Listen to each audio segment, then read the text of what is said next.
Kasi hindi na rin nila maipasok si Puerto Rico because ayaw din nila ng dalawa siguro yung Latina na ipapasok, baka magwala ang mga madlang tao pagka oo ang buong ano no Fudge and Funds, bakit dalawa ng Latina na naman, last year may Venezuela, may Dominican Republic, so dalawang Latina, halos puro nasa Americas ang nakapasok sa top 3, di ba? USA ang winner, and then Venezuela, no, hindi last year ha, 20 this was 2022, no, with with Arboni, the title, the Miss USA. So yung the Americas, no, yung region nila, tatlo ang pasok sa kanila, no, kaya nagugulat ako.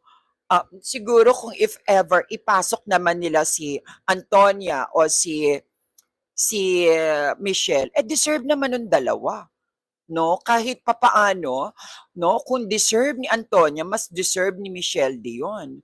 And if possible na ipasok nila yan si ano diyan, si Michelle D. Hindi naman masama siguro, litong-lito lang yung pag-iisip ni ano no, ni Impacta, ni Halo nung mga panahon na yan. Kaya siguro nagdesisyon siya na baka mas lalo tayong mapuruhan pag dalawang Asian, kasi ako yung owner na taga-Asia. So inisip niya there will be a conflict of interest kung oo, Thailand and Philippines pa yung ipapasok niya. Kasi hindi nga niya maiwanan si Antonia, no, for the top 3. Hindi niya mailaglag 'yon. 'Di ba? So ayan ang nangyari diyan. And ayun na nga, siguro inisip din nila na pag ipinasok mo kasi si MMD sa top 3, tatalak to, no? O kukuda, lalamunin niya yung dalawa, si Shanice at saka si ano, di magkaka-pip crown tayo. So, isa pang dahilan yun, ano, it could have a danger repercussion if Michelle D was inserted into the top 3. Kaya kinabahan na rin sila noon. Alam naman nilang tumalak si Michelle, 'di ba? And alam nila Caracas.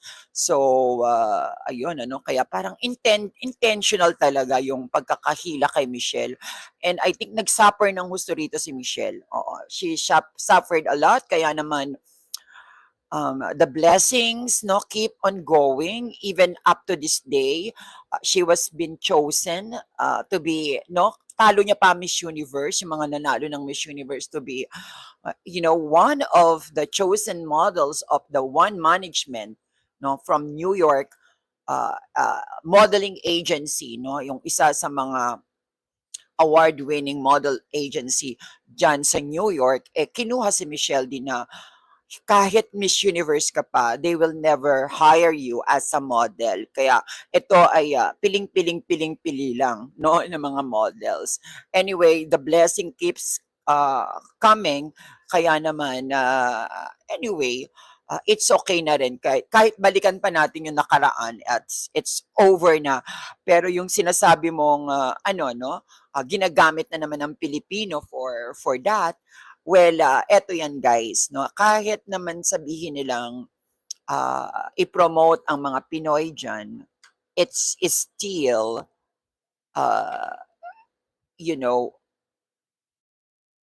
if you are going to put Michelle into that ticket, meron ba siyang invitation for the Miss Universe, o ilalagay lang nila yan dyan?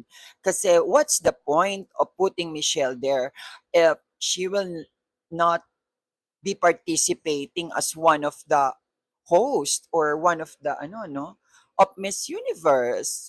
Aminin, so I don't know what is their plan.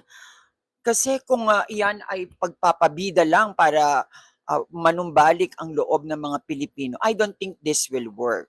No, kahit ibida nyo pa, kasi magkakaroon lang ng question ito, and lalong-lalo na mas nakakaawa din yung pumasok sa top 3 na si Miss Australia. Parang sinasabi nilang hindi deserve ni Australia at mas deserve ito ni Michelle. That is a very good question, and maybe